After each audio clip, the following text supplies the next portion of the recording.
গাড়ি করে যায়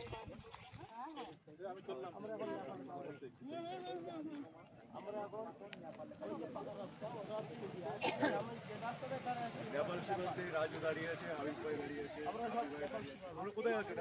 নেপাল সীমান্ত যাবে না আজকে, বাড়িতে যাবে না, নেপালে থেকে যাবে। নেপালে থেকে আস্তে আস্তে ঘুরতে ঘুরতে চলে যাবে।